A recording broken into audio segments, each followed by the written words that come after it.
अभी जो आपकी यात्रा दिल्ली से मुंबई के लिए पूरी हुई और अब आप दिल्ली से कुशीनगर आए हैं, ये यात्राएं आप क्यों कर रहे हैं?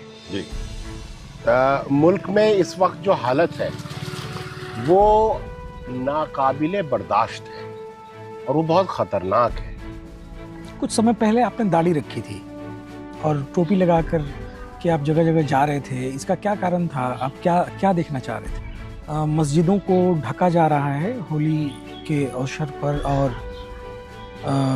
और तरह तरह के योगी आदित्यनाथ जो उत्तर प्रदेश के मुख्यमंत्री हैं उनके द्वारा और लोगों के द्वारा ये स्टेटमेंट दिया जा रहा है कि होली तो साल में एक बार आती है और जुमा तो 52 मरतबे या कितनी मरतबे आता है। योगी आदित्यनाथ इस समय भारत में नफरत की राजनीति के ब्रांड एम्बेसडर बने हुए हैं। आपको लगता है कि लव जिहाद जैसा कोई मुद्दा भारत में है, धर्मांतरण को लेकर जो कानून बनाया जा रहा है, क्या यह लोगों के प्रेम पर एक तरीके से बंदिश है? लोग अब कह रहे हैं कि कब तक आरक्षण रहेगा। उनके दिमाग से ये बात निकल चुका है कि कितने लंबे अरसे तक लोगों के साथ भेदभाव रहा है। तो आपका नजरिया क्या है? What is your take on it?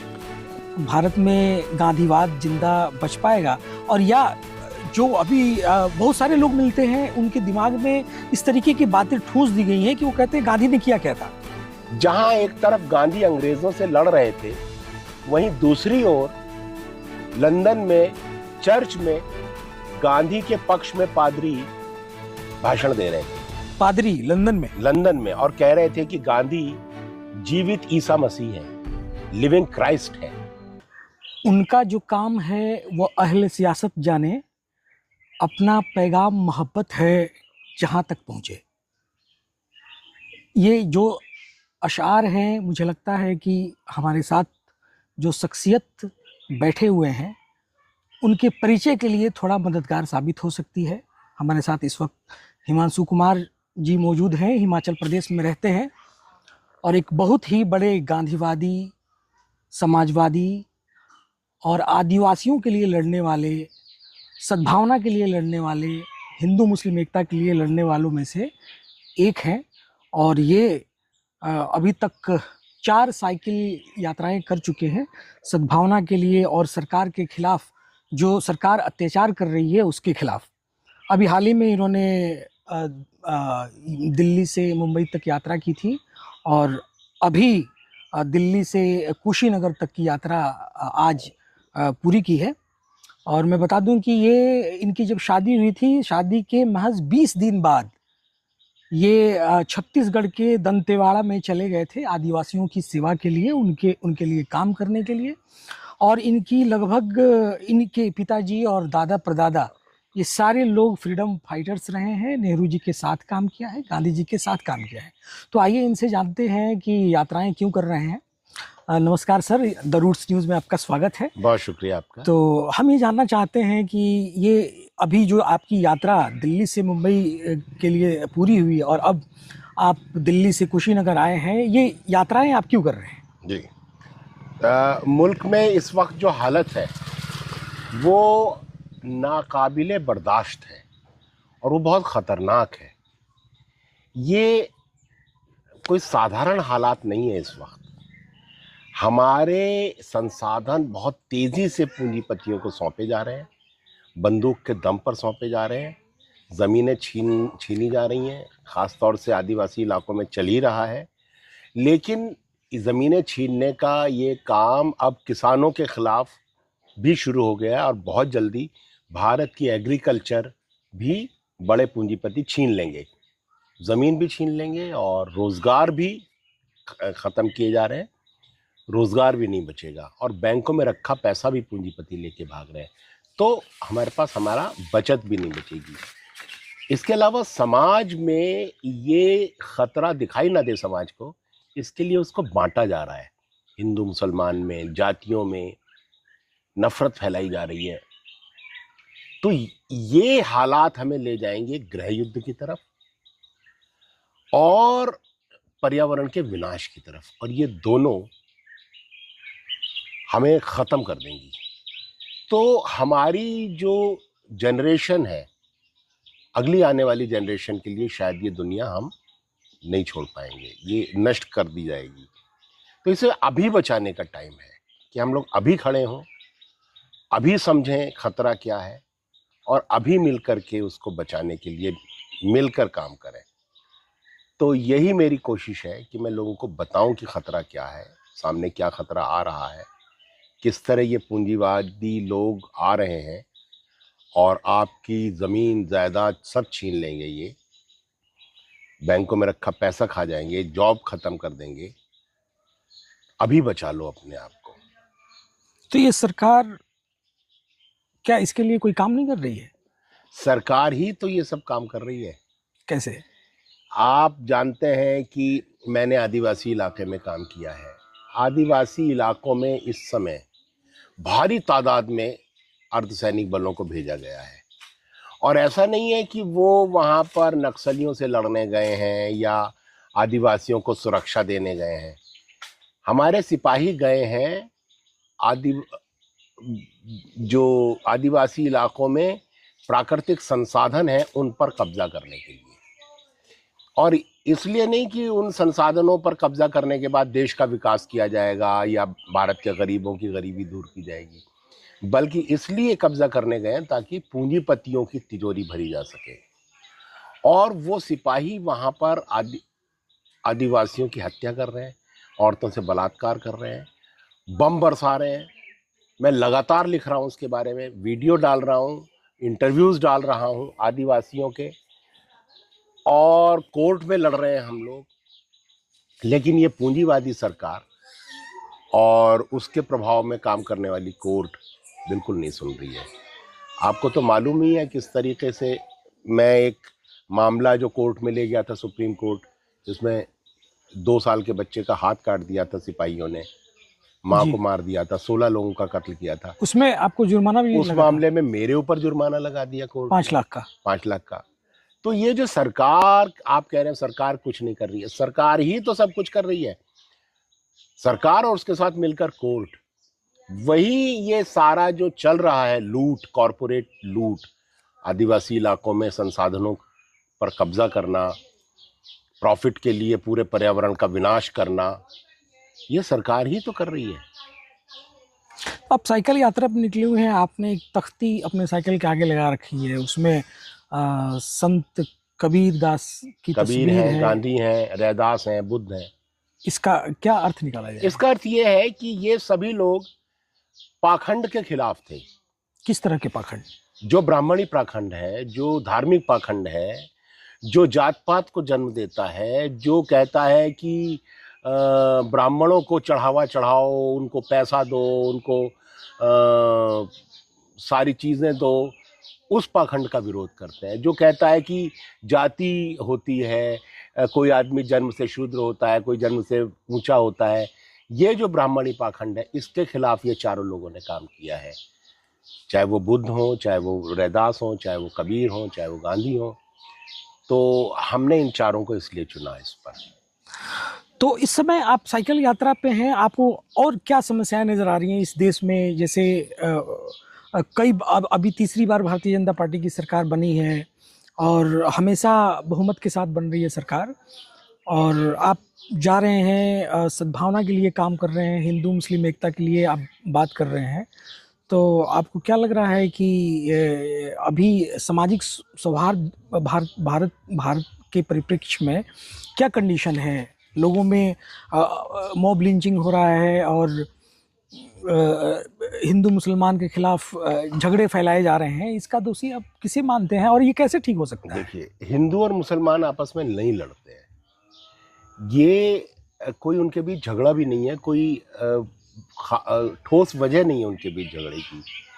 ये झगड़ा एक खास प्रोजेक्ट के तहत खड़े किए जा रहे हैं।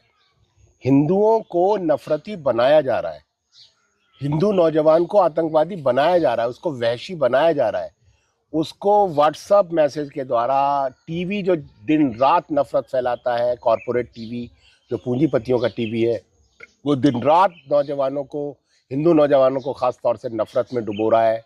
मुसलमानों के खिलाफ टीवी दिन रात बोलता रहता है, व्हाट्सएप मैसेज आते हैं, और हिंदुओं को इसलिए भड़काया जा रहा है ताकि हिंदू मूर्ख बन जाए, बेवकूफ़ बन जाए और वो भाजपा को सत्ता सौंप दे और ये भाजपा फिर पूंजीपतियों के लिए काम करती रहे, इस देश की दौलत पर पूंजीपतियों का कब्जा करवा दे। तो हिंदू मुस्लिम का जो पूरा का पूरा खेल है वो पूंजीवाद का खेल है। पूंजीवाद भारत के संसाधनों पर कब्जा करने के लिए भारतीय जनता पार्टी के सहारे से इस देश में सत्ता अपने मुट्ठी में लेकर के इस देश के संसाधनों पर कब्जा कर रहा है। और मैंने इस रास्ते में देखा है कि किस तरीके से ये जो सरकार है ये नफरत फैला रही है, कैसे मुसलमानों पर, निर्देश मुसलमानों पर हमले करना, उनके घरों पर बुलडोज़र चला देना, उनका कत्ल कर देना, उनको फर्जी मामलों में जेल में डाल देना, वो सारा चल रहा है। और जो हिंदू नौजवान है उसको इसमें मज़ा लेना सिखाया जा रहा है कि तुम इसमें मज़ा लो। तो हम नौजवानों को बता रहे हैं कि ये मुसलमान तुम्हारा दुश्मन नहीं है, ये मिलकर के तुम्हारे साथ लड़ेगा रोज़गार बचाने के लिए, तुम्हारी ज़मीन बचाने के लिए, तुम्हारी बचत जो बैंकों में पूंजीपति छीन कर भाग रहे हैं उसको बचाने के लिए।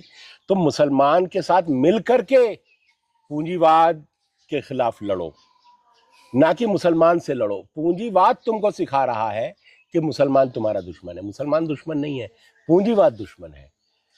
वो तुम्हारी ज़मीन भी ले लेगा, रोज़गार भी ले लेगा, बैंक में रखा हुआ पैसा भी खा जाएगा, उससे लड़ो। तो वो हम बात करते जा रहे हैं। और हम देख रहे हैं कि पूरे रास्ते, पिछली यात्रा में भी दिल्ली से बम्बई वाले में किसानों की ज़मीनें ले ली गई हैं, आदिवासियों की ज़मीनें छीन ली गई हैं और फिर उनको मज़दूर बनने पर मजबूर कर दिया गया है। मज़दूर बनने के बाद उनकी दुर्गति हो गई है। पहले 8 घंटे की शिफ्ट होती थी, अब 12-12 घंटे की शिफ्टों में काम लिया जा रहा है। कोई ओवर टाइम नहीं दिया जा रहा है।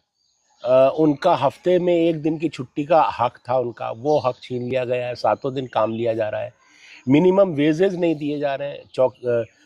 परमानेंट जॉब ख़त्म कर दी गई है। ठेका प्रणाली लागू कर दी गई है। ठेकेदार 24,000 25,000 लेता है कारखाना मालिक से, लेकिन मजदूर को 12 13 14 हज़ार में काम करवा रहा है।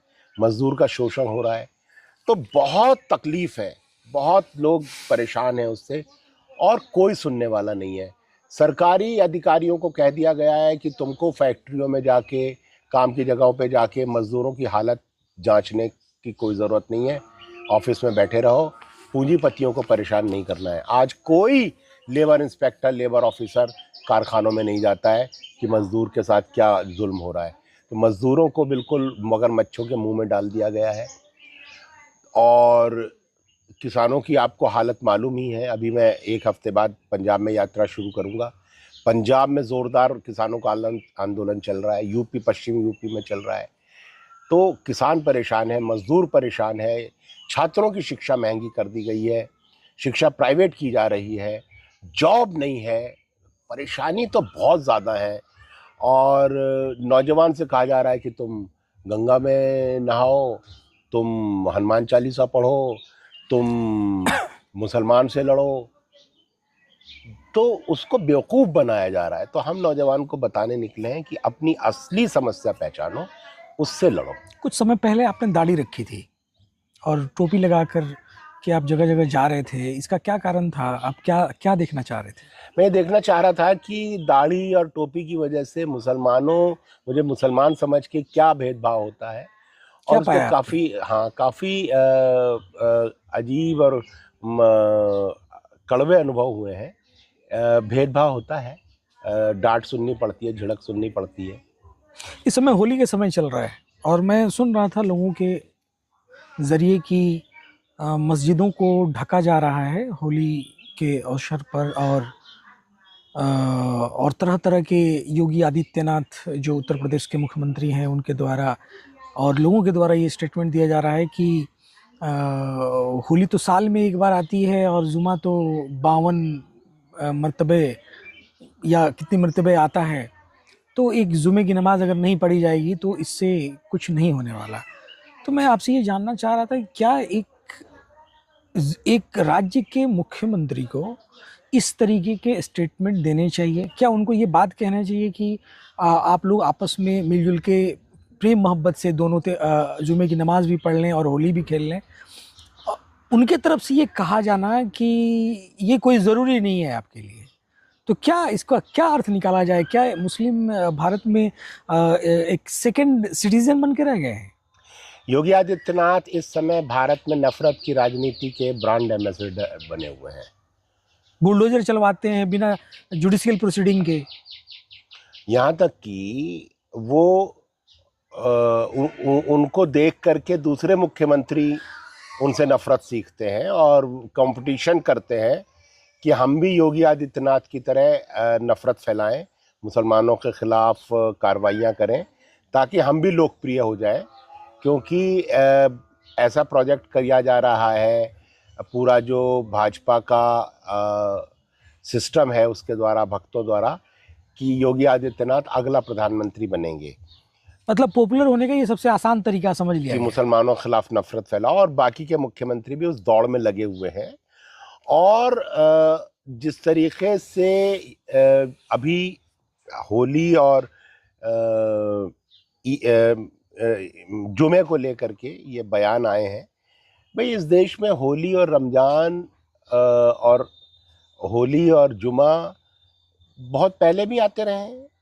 कोई ऐसी बात नहीं है कि पहली बार हुआ है। हिंदू और मुसलमान एक साथ रह करके साथ में होली भी मनाते रहे हैं, साथ में ईद भी मनाते रहे हैं, हमेशा से प्यार से रहते आए हैं, कभी कोई दंगा फसाद नहीं हुआ है। लेकिन जिस तरीके से ये जानबूझकर टेंशन पैदा करने के लिए पहले उस ऑफिसर से बयान दिलवाते हैं, फिर आदित्यनाथ तो उसमें कूद करके उसको उसकी तस्दीक करते हैं, उसको सपोर्ट करते हैं। ये जानबूझकर टेंशन क्रिएट करते हैं, नफ़रत क्रिएट करते हैं, ताकि हिंदू नौजवान जो है वो उसको नफ़रत की डोज लगातार मिलती रहे, उसका नशा ख़त्म नहीं होना चाहिए। क्योंकि हिंदू नौजवान का नशा ख़त्म हो गया तो वो सरकार से पूछेगा मेरा शिक्षा क्यों महंगी हुई, मेरा रोज़गार कहाँ है, मेरी ज़मीन क्यों छीनी गई। तो हिंदू नौजवान का नशा ना ख़त्म हो, उसको लगातार नफ़रत की डोज ये देते रहते हैं।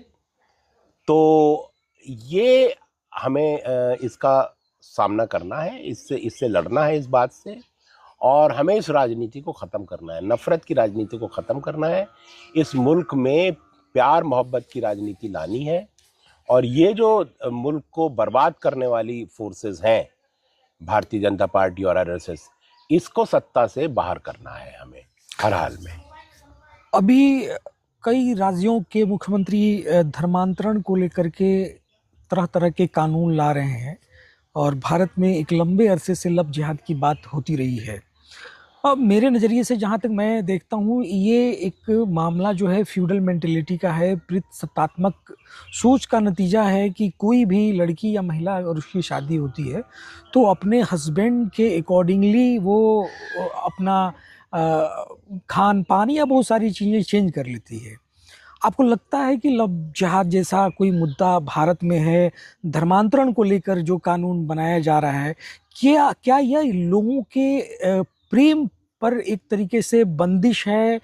सेपरेट करने के लिए ये एक तरीके से मूवमेंट चलाया जा रहा है। और जो लोहिया जी कहते थे कि अगर इस देश को विकसित करना है तो रोटी और बेटी का सिद्धांत लागू किया जाए, तो आपके नज़रिए में क्या लव जिहाद जैसी कोई चीज़ है? अगर है और नहीं है तो क्या ये धर्मांतरण जैसे कानून लाने चाहिए सरकार को? देखिए, 2013 में लव जिहाद का हल्ला मचाकर भाजपा ने मुजफ्फरनगर में दंगे करवाए थे जी, और उसके बाद केंद्र की सत्ता पर काबिज हो गई थी। मैंने मुजफ्फरनगर दंगों के बाद वहाँ पर काम किया था और मैंने पूछा कि भाई तुम लोग तो अपने कागज़ों में लिखते हो कि 10,000 लड़कियाँ गायब हैं, 10,000 लड़कियों को लेके भाग गए मुसलमान, तो मुझे ज़रा उन लोगों से मिलवाओ जिनकी लड़कियों को लेके भाग गए हैं, मैं मिलना चाहता हूँ। तो एक दूसरे को कहने लगे तू बता दे, तू बता दे। ये मैंने आरएसएस के लोगों से बात की थी, तो एक भी केस नहीं बता पाए, कोई केस हुआ ही नहीं था वहाँ, पूरा फर्जी मामला था। मुजफ्फरनगर में कोई लव जिहाद का केस नहीं हुआ था, लेकिन इन लोगों ने केवल सत्ता हथियाने के लिए झूठी अफवाह फैलाई थी। तो इसके अलावा लड़के लड़कियां अगर अलग अलग जातियों के, अलग अलग धर्मों के साथ में रहेंगे, अलग अलग नेशनलिटीज़ के, तो उनके बीच में प्यार मोहब्बत होना, उनके बीच में शादियां होना बिल्कुल नेचुरल है। अमेरिका में जहाँ डिफरेंट नेशनलिटीज़ के लोग एक साथ रहते हैं, वहाँ चाइना वाला अफ्रीकन से शादी कर रहा है, पाकिस्तानी भारतीय से शादी कर रही है, अलग अलग मुल्कों के अलग अलग मज़हबों के लोग आपस में शादी कर रहे हैं। वो कोई जिहाद थोड़ी है, वो कोई षड्यंत्र थोड़ी है। भारत में भी अगर हिंदू मुसलमान आपस में प्यार करते हैं लड़के लड़कियां, तो कोई षड्यंत्र थोड़ी है। और लड़कियां अपना तरीके से जीती हैं, लड़के अपने तरीके से जीते हैं, पूरी ज़िंदगी जीते हैं।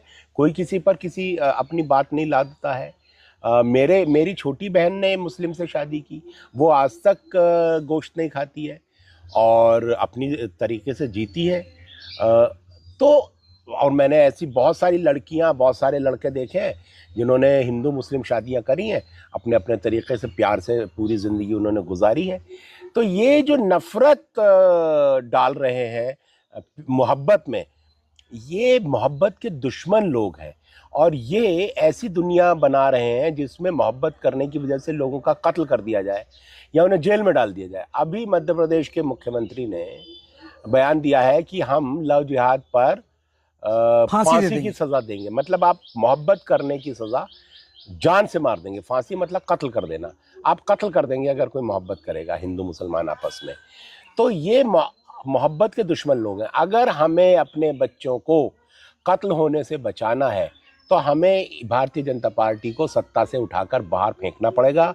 ये मोहब्बत के दुश्मन है, ये हमारे बच्चों के दुश्मन है, ये लोग इंसानियत के दुश्मन हैं। ये नहीं चलेंगे, ये हमारे बच्चों को जिंदा नहीं रहने देंगे। हम इनको नहीं छोड़े, हम इनको सत्ता में नहीं रहने देंगे। हम अपनी पूरी ताकत लगा देंगे कि नफरत फैलाने वाले लोग सत्ता से बाहर जाएं। जिस ताकत के साथ आप पूरा भारत भ्रमण कर रहे हैं, आप अम्बेडकरवादी हैं, गांधीवादी हैं और बड़ी निडरता के साथ अपनी बात रखते हैं और कहीं कोई डर नहीं है। आपको रास्ते भर पुलिस ने परेशान किया, आपकी तख्ती पे अंबेडकर साहब का तस्वीर है, गांधी जी का तस्वीर है। इस देश में एक आरक्षण की व्यवस्था है जिसको अमूमन लोग कहते हैं कि अंबेडकर की देन है और कथित फॉरवर्ड क्लास और बैकवर्ड क्लास में इस बात को लेकर के हमेशा चर्चाएं होती हैं कि ये गलत है, सही है। आपके नज़रिए से जो सामाजिक, आर्थिक और राजनीतिक बराबरी होनी चाहिए थी, क्या वो सुनिश्चित हो पाया है? और ये आरक्षण जो है ये क्या चीज़ है? क्या कोई अफर्मेटिव एक्शन है, निगेटिव चीज़ है? आप इसको कैसे देखते हैं? क्योंकि इसको लेकर के भी लोगों में बंटवारा हो चुका है। लोग अब कह रहे हैं कि कब तक आरक्षण रहेगा। उनके दिमाग से ये बात निकल चुका है कि कितने लंबे अरसे तक लोगों के साथ भेदभाव रहा है। तो आपका नज़रिया क्या है? What is your take on it? मेरा नज़रिया तो ये है कि मैं आरक्षण के पक्ष में हूँ और मैं इसको एफर्मेटिव एक्शन मानता हूँ और मैं मानता हूँ कि जब तक जाति है तब तक आरक्षण रहना चाहिए। और ये भी मानता हूँ कि इसमें मज़हब की बंदिश नहीं होनी चाहिए। जो सामाजिक आर्थिक तौर पर पिछड़े हुए लोग हैं, चाहे वो मुस्लिम हैं, चाहे वो ईसाई हैं, उनको भी जॉब्स में और दूसरी शिक्षा में और प्रमोशन में उनको भी आरक्षण दिया जाना चाहिए। मैं जानता हूँ इस देश में ऐसे बहुत सारे समुदाय हैं जिसमें आज तक कोई भी 12वीं पास नहीं हुआ है। ऐसी कम्युनिटीज़ हैं, ऐसी जातियाँ हैं, उनमें अभी मिडिल क्लास ही नहीं बना है, मिडिल क्लास ही डेवलप नहीं हुआ है। उनके यहाँ पक्के मकान ही नहीं बने हैं, उनके यहाँ स्कूटर ही नहीं आया आज तक, मोटरसाइकिल ही नहीं आई है। वो अभी भी पिछड़े हुए हैं, बहुत गरीब हैं। तो इस देश में, और ये जाति के कारण लोगों को इस तरीके से रखा गया है। तो आरक्षण एक ज़रूरी व्यवस्था है, लेकिन आरक्षण को ख़त्म किया जा रहा है। अब सारी चीज़ें प्राइवेट की जा रही हैं। परमानेंट जॉब जो है, सरकारी जॉब्स, वो भी कॉन्ट्रैक्ट में दी जा रही हैं। आरक्षण को ख़त्म किया जा रहा है। तो अब वक्त आ गया है कि हमारे जो दलित और ओबीसी हैं, वो सिर्फ आरक्षण बचाने की लड़ाई की बजाय अब पूंजीवाद के खिलाफ लड़े। जो वो ये मानते थे कि पूंजीवाद आएगा तो हमें फायदा होगा, वो उनकी सोच अभी गलत साबित हो चुकी है। पूंजीवाद में फायदा नहीं होने वाला है। आज मजदूर ज़्यादातर दलित और ओबीसी है। आज मजदूर के हक खत्म कर दिए गए हैं, उसका भयानक शोषण है। तो दलित और ओबीसी का शोषण है पूंजीवाद में। आज अधिक जॉब प्राइवेट की जा रही है, सारी जॉब्स प्राइवेट की जा रही हैं, उसमें आरक्षण खत्म किया जा रहा है। तो अब इनडायरेक्टली, हाँ, तो अब हमको पूंजीवाद के खिलाफ लड़ने की जरूरत है। और जो पहले एक बंटवारा था कि अम्बेडकराइट अलग है और कम्युनिस्ट अलग हैं और गांधीवादी अलग हैं और सब, अब सबको मिल करके इस पूंजीवाद, जातिवाद और ये जो फांसीवाद आ रहा है, इसका जो कॉम्बिनेशन है, फांसीवाद, जो तानाशाही आ रही है, जिसमें जुडिशरी उनके साथ मिल गई है, चुनाव आयोग उनके साथ मिल गया है, सुप्रीम कोर्ट उनके साथ मिल गया है, इंसाफ छोड़ा नहीं है, आप पॉलिटिकल अपोजिशन नहीं कर सकते, आपके घर पे बुलडोजर चल जाएगा, आपके ऊपर फर्जी केस लग जाएगा, आप राजनीतिक लड़ाई नहीं लड़ सकते। ये जो दौर आ गया है, इसके खिलाफ सबको मिलकर लड़ना पड़ेगा, चाहे अम्बेडकराइट हो, गांधीवादी हो, वामपंथी हो। आपका फेसबुक वॉल में देख रहा था, उस पर आपने एक जगह लिखा था कि जब तक इंसान काल्पनिक धारणाओं, मतलब राष्ट्रवाद, जातिवाद, धर्म से नहीं निकलेगा, तब तक इंसानों की भूख, बीमारी और गरीबी को नहीं देख सकता। बिल्कुल। इसका क्या तात्पर्य है? आप अंतर्राष्ट्रीयवाद की बात करते हैं कि मैं कोई भारत का नागरिक नहीं हूँ, मैं पूरे विश्व का नागरिक हूँ, सारी दुनिया मेरी है। इसको थोड़ा सा अपने तरीके से बेसिक वो बिल्कुल। देखिए, हम सब इंसान हैं और हमारे ऊपर जो लेबल्स लगा दिए गए हैं कि हम इस मज़हब को मानने वाले हैं और तुम उस मज़हब को मानने वाले हो, और मैं इस जात का हूँ, तुम उस जात के हो, मैं इस मुल्क का हूँ, तुम उस मुल्क के हो, और इसके आधार पर जो बंटवारे हुए हैं, जो दुश्मनियाँ हुई हैं, और उसका फ़ायदा हमें गरीब बनाने वाले, हमारे श्रम का शोषण करने वाले, हमारे संसाधनों पर कब्जा करने वाले, हमें गरीब रखने वाले लोगों ने उसका फायदा उठाया है। तो जब तक ये बंटवारा रहेगा हम लोगों का कि तू पाकिस्तानी है, मैं हिंदुस्तानी हूँ, तू मुसलमान, मैं हिंदू, तू दलित, मैं सब ब्राह्मण, जब तक ये भेद रहेंगे तब तक हम मिल करके भूख, गरीबी, गैर बराबरी, इससे नहीं लड़ पाएंगे। तो हमें सच्चाई समझनी पड़ेगी। सच्चाई यही है, हम महज इंसान हैं और एक है, और हमारी तकलीफें एक है, इसलिए हमारी लड़ाई भी एक होनी चाहिए। गांधी जी के कद को भारत में कम किया जा रहा है, और जबकि दक्षिण अफ्रीका के राष्ट्रपति नेल्सन मंडेला उनसे प्रेरणा लेते हैं, पूरे विश्व में उनका एक जगह है, और भारत में उनको कम करके आंका जा रहा है। आपको क्या लगता है कि भारत में गांधीवाद जिंदा बच पाएगा? और या जो अभी बहुत सारे लोग मिलते हैं, उनके दिमाग में इस तरीके की बातें ठूंस दी गई हैं कि वो कहते हैं गांधी ने किया क्या था? गांधी तो लड़कियों के कंधे पर रख करके घूमता था, और उसने किया क्या था? वो भगत सिंह को चाहते तो माफ़ी दिलवा सकते थे। आखिर उनसे अंग्रेज इतना डरते क्यों थे? आखिर उनको बापू क्यों कहा गया? इस देश में उनको एक जगह मिला जो कि अब उनको धीरे धीरे एक तरीके से कमतर किया जा रहा है, लोगों के जहन में ये बैठाया जा रहा है। आप क्या कहेंगे इस पर? क्या गांधी से क्यों अंग्रेज क्यों डरते थे इतना? इसमें आपने बहुत सारे सवाल एक साथ पूछ लिए हैं। तो देखिए, गांधी की खासियत ये थी कि गांधी जहां एक और अन्याय के खिलाफ लड़ते थे, वहीं वो नफरत नहीं करते थे किसी से, और उनकी जो सोच थी वो इतनी ऊंची थी कि उससे सारी दुनिया प्रभावित हो जाती थी। जहां एक तरफ गांधी अंग्रेजों से लड़ रहे थे, वहीं दूसरी ओर लंदन में चर्च में गांधी के पक्ष में पादरी भाषण दे रहे थे। पादरी लंदन में और कह रहे थे कि गांधी जीवित ईसा मसीह है, लिविंग क्राइस्ट है। बच्चे निबंध लिख रहे थे इंग्लैंड में गांधी के ऊपर कि गांधी एक महान व्यक्ति हैं। तो अंग्रेजों के सामने बड़ी दुविधा थी कि एक तरफ गांधी उनसे लड़ रहा है, और अगर वो गांधी को कुछ करते हैं तो दूसरी तरफ उनके देश में अंग्रेजों का विरोध शुरू हो जाएगा कि खबरदार, अगर गांधी को तुमने कुछ किया तो वो लिविंग क्राइस्ट है। तो गांधी का खद, अब वो लड़ रहे थे दक्षिण अफ्रीका में, वहां जनरल स्मट्स था जो सबसे बड़ा ऑफिसर था। जनरल स्मट्स ने गांधी को जेल में डाला और गांधी ने उसके लिए चप्पलें बनाई अपने हाथ से और जनरल स्मट्स को भेंट की, और जनरल स्मट्स ने कहा ये चप्पलें मैं पहनूंगा नहीं, ये इतनी पवित्र है कि मैं इसे जिंदगी भर अपने ड्राइंग रूम में सजा करके रखूंगा। तो वो भी गांधी की इज्जत कर रहा है, गांधी उसको मोहब्बत कर। इस ताकत को कम करके यानी दबाया जा रहा है कहीं ना कहीं। गांधी की क्या ताकत और देखिए गांधी की ताकत ये थी कि गांधी ने इस देश के लोगों का सीना खुलवा दिया बंदूकों के सामने, अंग्रेजों की बंदूकों को बेकार कर दिया, अंग्रेजों की जेलों को बेकार कर दिया, लोग खुशी खुशी जेल जाते थे, डर खत्म हो गया, डर खत्म हो गया अंग्रेजों का। जब लोग जेल जाते तो पूरा गांव ढोल बाजे लेकर के अपने गांव वालों को जेल तक पहुंचाने जाता था, और फिर जब वो रिहा होते थे तो उनको लेने जाता था, और पूरा गांव उन लोगों के परिवार की देखभाल करता था जो लोग जेल जाते थे। तो गांधी ने इस देश में एक ऐसा माहौल खड़ा कर दिया कि अंग्रेजों से लोगों ने डरना बंद कर दिया, अंग्रेजों का राज करना असंभव कर दिया था।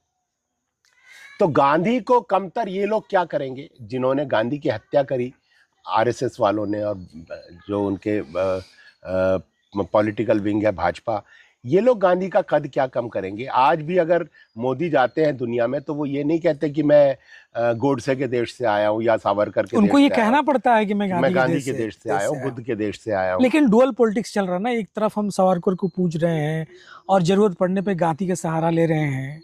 दरअसल इनके पास कोई रोल मॉडल और कोई ऐसा नेता या फ्रीडम फाइटर नहीं है जिसके सहारे ये राजनीति कर ले। तो सावरकर को आगे बढ़ा लिखा था अंग्रेजों को, भारत को आजाद मत करो, सावरकर ने लिखा, सावरकर का खत है कि भारत को आजाद मत करो। कहाँ मौजूद है ये खत? ये आपको मिल जाएगा, अभी तो अरुण शौरी की जो किताब है उसमें सारा मिलेगा आपको। जी, सावरकर ने लिखा था कि भारत को आजाद। सावरकर ने तो ये भी लिखा था कि हिंदू राष्ट्र बनाया जाए और नेपाल के राजा को सौंप के जाइए, आप नेपाल के राजा को सौंप के जाइए भारत, क्योंकि असल हिंदू जो है नेपाली हिंदू राष्ट्र है। हाँ, और जो इनकी सरकार थी मुस्लिम लीग के साथ मिलकर, हिंदू महासभा सरकार चला रही थी बंगाल में, वहां का जो मुख्यमंत्री था ये जो जनसंघ का नेता बना था, क्या नाम था उसका, श्यामा प्रसाद मुखर्जी, उसने खत लिखा अंग्रेजों को कि मैं आपको बताता हूं कि आप भारत छोड़ो आंदोलन को कैसे दबा सकते हैं, कैसे कुचल सकते हैं, और हम आपकी सहायता करेंगे। और उनको पंडित नेहरू ने अपने मंत्रिमंडल में रखा था। हाँ। मतलब ये उस समय लोगों का दिल होता था, बिल्कुल, कि अपने विरोधियों को भी ये वो जगह देते थे, इज्जत देते थे। और आज ये हाल है कि विरोधियों को कुचल दिया जा रहा है। जी, अब शाम होने लगी है और अंधेरा हो रहा है, तो अंतिम एक प्रश्न और मैं आपसे करूंगा, थोड़ा तफसील से हमारे दर्शकों के लिए आप बताइएगा कि आपकी शादी जब हुई तो आप 20 दिन बाद ही छत्तीसगढ़ के दंतेवाड़ा में चले गए और आदिवासियों के लिए काम करना शुरू किया। और आपका वहाँ का आश्रम 16 एकड़ में फैला हुआ था और आप काम कर रहे थे। बाद में आपका आश्रम बुलडोजर से तोड़ दिया गया, फिर आपको वहाँ से 10 वर्षों के लिए मेरे ख्याल से निकाल दिया गया कि आप यहाँ नहीं आ सकते। तो आप आदिवासियों से कब कैसे जुड़े और क्या क्या कठिनाइयाँ सामने आई, वो कौन कौन सी ऐसी घटनाएं हैं जो आज तक आपको झकझोर देती हैं? तो आदिवासियों से, मेरे बड़े बहनों ही आदिवासी थे और वो संसद सदस्य थे गुजरात से कांग्रेस के, और उनकी हत्या हो गई थी, पॉलिटिकल हत्या हो गई थी उनकी। और तो उनके बाद फिर मुझे उस इलाके में 2 साल दीदी के साथ अपनी रहना पड़ा, उनकी मदद करने के लिए। उनकी बहुत बड़ी संस्था चल रही थी वहाँ, सामाजिक काम था। तो 2 साल मैंने गुजरात के आदिवासियों के साथ काम किया, और उसके बाद फिर छत्तीसगढ़ में हम लोगों ने काम शुरू किया। 88 में मैं पहली बार गया था बस्तर, और वहाँ गांधीवादियों की एक टीम थी जिसमें मेरे पिताजी भी थे, निर्मला देशपांडे भी थी, और भी गांधीवादी थे। तो वहाँ हमने देखा कि यहाँ काम करने की ज़रूरत है, और फिर 92 में हमने जाकर काम शुरू किया। और आदिवासियों के साथ हमारी बहुत शानदार वक्त गुजरा है, और वो बहुत शानदार लोग हैं। भारत को आदिवासियों से बहुत कुछ सीखना, और सारी दुनिया को सीखना है किस तरीके से शेयरिंग एंड केयरिंग होती है। पूरा प्राकृतिक जो नेचर है आदिवासी मिल बांट करके इस्तेमाल शेयर करते हैं। और अगर उनके गांव में कोई विकलांग है, कोई विधवा है, कोई बुजुर्ग है, उसके घर में कोई नहीं है, तो अगर वो शिकार करके लाएंगे तो उस विकलांग का भी हिस्सा निकाला जाएगा, चाहे वो शिकार करने गया था या नहीं गया था। वो पार्ट है उनका, वो उनका पार्ट है, वो कम्युनिटी उसका ध्यान रख रही है। बुजुर्ग के लिए भी हिस्सा निकलेगा, विधवा के लिए भी हिस्सा निकलेगा, सबको हिस्सा मिलेगा। आम के पेड़ हैं तो वो पूरे गांव के हैं, कोई उसका मालिक नहीं है, सब उसके आम खा सकते हैं। धान कटाई के बाद पूरे जो जमीनें हैं वो सामुदायिक हो जाती हैं, सबके जानवर उसमें चर सकते हैं, घूम सकते हैं। और तो किस तरीके से हम, अच्छा कोई झगड़ा हो तो गांव में बैठ करके उसको कैसे सुलझाया जा सकता है। तो आदिवासियों से अभी हमें दुनिया को बहुत कुछ सीखना है। आदिवासियों के साथ हमारा जो जीवन वक्त गुजरा है वो बहुत शानदार रहा है। और उनके उसी रिसोर्सेज को पाने के लिए सलवा जुडुम को बनाया गया था। उनकी जमीनों को छीनने के लिए 650 गांव को सरकार ने जला दिया। 650 गांव को जलाया, 5000 गुंडों को राइफलें दी, सलवा जुडुम शुरू किया, गांव जलाए, महिलाओं से बलात्कार किया, हत्याएं करी, निर्दोष आदिवासियों को जेलों में ठूसा, भयानक अत्याचार किया आदिवासियों पर। सोनी सोरी के साथ क्या घटना हुई थी? सोनी सोरी स्टूडेंट थी मेरी, हाँ, और उसके बाद वो सरकारी टीचर बन गई। उनके भतीजे लिंगाराम कोड़ोपी जो पहले आदिवासी पत्रकार थे, उनको पुलिस के एसपी के घर में ले जा करके, अंकित गर्ग था एसपी, उसके घर में ले जा करके तेल और मिर्च में डंडा डुबाकर उनके एनएस में डाल दिया गया। इंटेस्टाइन फट गई उनकी। जेल में वो पूरा उनको ब्लीडिंग होता रहा, बहुत कमज़ोर हो गए, अभी तक उनका इलाज चलता है। सोनी सोरी को दिल्ली से पकड़ कर ले गए दंतेवाड़ा, और वहाँ वही अंकित गर्ग ने सोनी सोरी को निवस्त्र किया, उनको बिजली के झटके दिए और उनके प्राइवेट पार्ट में पत्थर भर दिए। और फिर जब वो 2.5 साल हम लोगों ने उन लोगों का सुप्रीम कोर्ट से जमानत कराई, 2.5 साल के बाद दोनों की, और बाहर आई, तो उसके बाद वहाँ के आईजी कल्लूरी ने फिर से सोनी सोरी के मुंह पर तेजाब डलवा दिया, और आज तक उसकी जांच नहीं हुई है उस घटना की, और इस घटना की भी नहीं हुई है। किसी भी घटना की जांच नहीं हुई। सुप्रीम कोर्ट में केस गया, लेकिन सुप्रीम कोर्ट ने डिसमिस कर दिया केस, बिना कोई कारण बताए, कोई इन्वेस्टिगेशन नहीं, कोई कारण नहीं बताया, डिसमिस कर दिया। तो इस देश में आदिवासियों के लिए इंसाफ नहीं बचा है, गरीबों के लिए इंसाफ नहीं बचा है, माइनॉरिटीज़ के लिए इंसाफ नहीं बचा है, और पूंजीवाद के लिए पूरा सिस्टम काम कर रहा है। तो आदिवासियों पर हमले किए जा रहे हैं, आज भी जारी हैं। अभी पिछले साल ही कुछ महीने पहले बॉम्बिंग हुई है वहाँ पर बीजापुर जिले में, मैंने लिखा है उसको सोशल मीडिया पर लगातार। सीआरपीएफ का बयान आया कि हमने इसलिए ये कार्रवाई करी है क्योंकि ये लोग नक्सलियों को अनाज देते हैं। तो सीआरपीएफ ने माना कि उसने बॉम्बिंग करी है। ये बात तो सही है कि जो आपने शेयरिंग और केयरिंग की बात कही कि उनका सिस्टम बड़ा लाजवाब है, प्रकृति बची रहती है, उनके काम चलते रहते हैं। लेकिन आजकल के ज़माने में जिस तरीके से दुनिया एक ग्लोबल विलेज बन चुका है, ये बात सही है कि वो सारे रिसोर्सेज उनके हैं, सरकार उनसे लेकर पूंजीपतियों को देती है।